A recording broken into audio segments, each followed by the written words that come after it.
Yahoo! Hello, hello, hello mga masters and mga kadji! Good morning, good morning, good morning, good morning po sa inyong lahat dyan sa Pilipinas at sa buong Asian countries at kung saan man kayong lupalop ng ating daigdig ay hayaan nyo muna kami ni G, the green girly cutie patuti iguana na batiin po kayo ng good morning, good noon, good afternoon, good evening at good night na po sa mga ready ng matulog.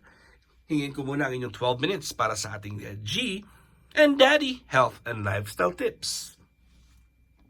Alright, let's proceed po sa ating topic. Tayo po ay nag-lecture na kahapon ng ating different kinds of headaches. So meron po tayong tension headache, cluster headache, at migraine headache. So how to help or how to prevent? What helps headaches? Ayan po ang ating topic for today, mga masters. Okay, so there are simple things that you need to do at home, di ba? Para po ay matulungan po tayo pag meron tayong headache. So hindi ko po na-explain kahapon, yung pinakauna pala is try, if you're expecting light sensitivity, kung meron ka pong, kung sensitive ka po sa light or sa ilaw, try nyo po na pumunta po kayo sa isang gilid ng or sulok ng kwarto, or try nyo pong nakahiga po kayo na meron po kayong dim na light or patay po talaga yung ilaw. Or kung gusto niyo talagang lumabas ay you wear sunglasses, yung mga UV protection ng mga sunglasses po, mga masters, yung mga ka-G, para hindi po kayo maging light sensitive.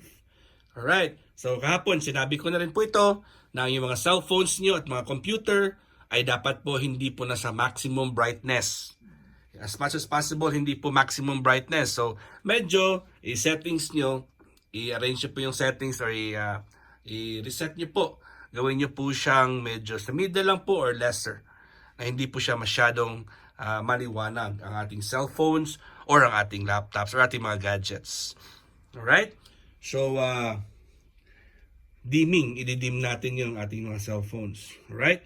So, ayun, sanabi ko rin kahapon, if you're wearing ponytails sa mga babae or sa mga mahahaba ang buhok, subukan nyo pong luwag-luwagan naman po ang inyong ponytails or mga pusikat. Yung mga pusikat nyo dyan na medyo tight yung paglagay, yung nakatusok talaga sa scalp o nag-a-apply ng pressure sa ating scalp, or mga sombrero po dyan, mga sombrero nyo medyo tight talaga sa ulo. Yan po, ay subukan nyo pong luwag-luwagan or once in a while ay tanggalin po ninyo at masahiin nyo rin po yung ulo nyo kasi sobra na po ang tension sa ating scalp. Yan po ang reason. Okay, next is make sure to drink plenty of water. Ayun, na-discuss natin yan kahapon. So, siyempre, kailangan natin ng 6 to 8 glasses of liquids a day. Water is the best. At kailangan natin ng mineral supplementation. So, again, i-recommend ko na naman sa inyo ang aking sikreto. Tinatawag po natin itong Ocean Minerals. Ayan po, oh. Isa sa mga pinaka-favorite ko po. Ito. It has 120 plus minerals in one drop. So usually ginagawa ko dito ay naglalagay po ako ng 20 drops sa aking tubig every time po umiinom ako. At si G ko umiinom din yan. Nilalagyan ko yung kanyang tubigan, yung tubigan niya. Yan o, yung tubigan niya. Nilalagyan ko yan ng, tubigan ni G. Nilalagyan ko yan ng 10, ng 5 drops a day. 5 drops pala hanggang papalitan ko. Kasi maganda po yan. It supplies you with minerals. So ang tawag po nito is Ocean Minerals. At exclusive po ito, binibenta ng company kung saan po ako ay affiliated. At sa mga gusto pong umorder online, pwede kong ibaba o magtanong na po sa akin. Ito po yung pangalan niya, Ocean Minerals from Classic. Yan. Super ganda yan. Pati yung anak ko sa Pilipinas po, mga masters, ay umiinom din po yan. Everyday talaga. Ito lang, taba ng G natin. Ano mo yung hump nyo? Grabe ang G natin, tumataba na naman. Alright, so ano pa po? Yung minom ng plenty amount of water and avoid consuming any alcoholic beverages in order to avoid dehydration. And next is, many find that hot and cold packs help headache symptoms. Try placing a cold pack or ice cube wrap in a towel on your forehead for a migraine, or heating a pad or warm towel for tension headache or sinus headaches. Aray, ito mga masters, tingnan niya. Ulitin ko. Pag meron po kayong migraine, migraine, cold pack ang kailangan natin. Ilalagay natin sa ating noo. Sa noo po ang ating cold pack pag merong migraine. Pag meron naman po tayong tension headache, so makinig po kayo kasi importante po ito, or sinus headache, tension headache or sinus headache, hot or warm compress naman po, heating pad or warm towel for tension headaches or sinus headaches. So, diba? Nakita niyo na pong difference. Try to relax by doing some simple stretches, meditation or yoga routine. Isa sa mga problema po natin pag may headache po tayo ay nagiging stagnant po ang energy sa ating dalusan or daluyan ng ating dugo or oxygen. Kaya pag tayo ay active, nag-yoga po tayo or nag-meditate, ay kaya po ng ating katawan, lalo na sa deep breathing exercises, na i-increase pong oxygenation.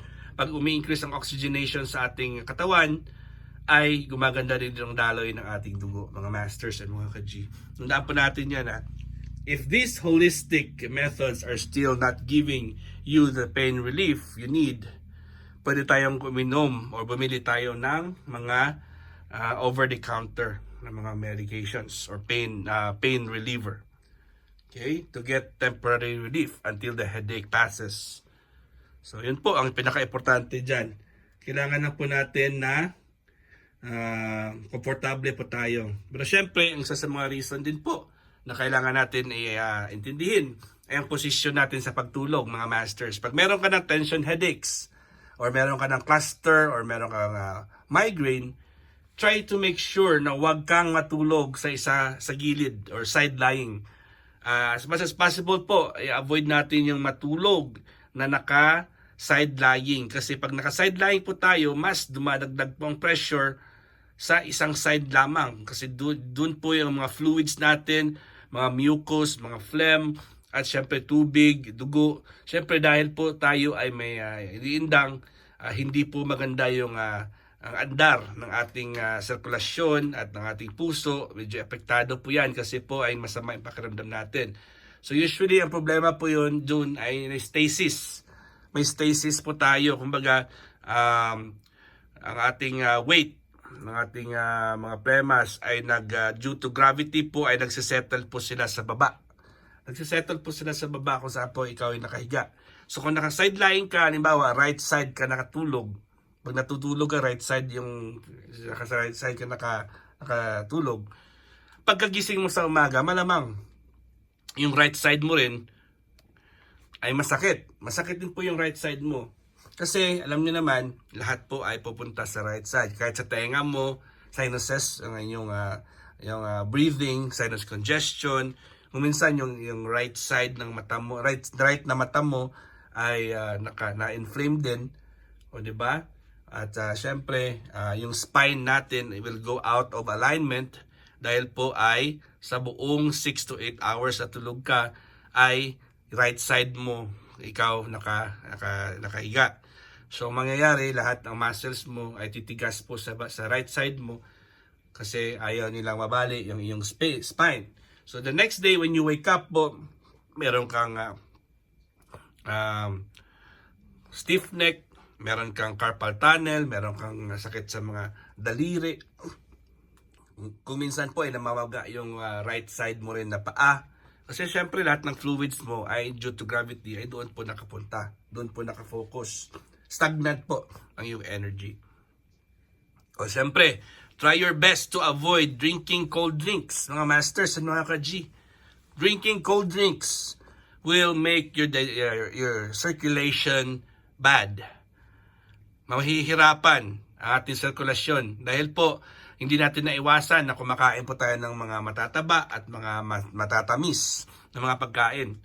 So pag meron po tayong nakain na matataba, pag ininuman po yan ng malamig, ay siguradong magsisebo po yan sa loob ng iyong lalamunan, ng iyong tiyan, at balang araw po kung yan ang bad habit mo na kumakain lagi ng fatty foods at umiinom ng mga malalamig na inumin, time will come na mapupunta din po yung ating mga fats sa ating mga ugatan, sa ating mga arteries and veins.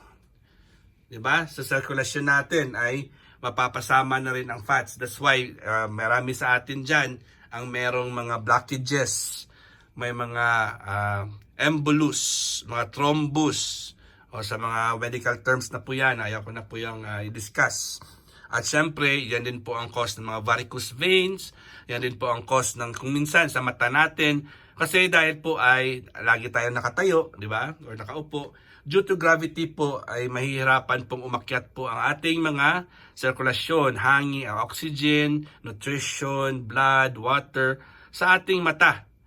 Dahil po, kailangan po idumaloy po ng mabuti ang dugo natin, ng sirkulasyon, sa mata natin or sa utak natin, sa lahat ng mga organs natin, kailangan po nilang makatanggap ng proper nutrients, proper oxygen, proper water, proper circulation or dugo.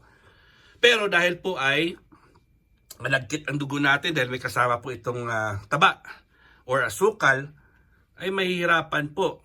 That's the reason why na kung minsan may blurry vision po tayo, meron po tayong mga blindness, night blindness, meron po tayong mga problema sa mata, yung makakita niyo mga dots or white dots or black dots sa inyong vision, wala namang dots pero yun ang nakikita mo, ay floaters ang tawag po dyan. Alright mga masters at mga ka-G, hanggang dito lang po tayo at ibang topic naman tayo bukas ha. At maraming salamat talaga sa inyong love and support sa ating G and Daddy Health and Lifestyle Tips. So, maraming salamat sa inyong love and support at ako po ay very proud na palagi po kayong dyan sa akin. This is your one and only Master Worm. God is great. Yahoo!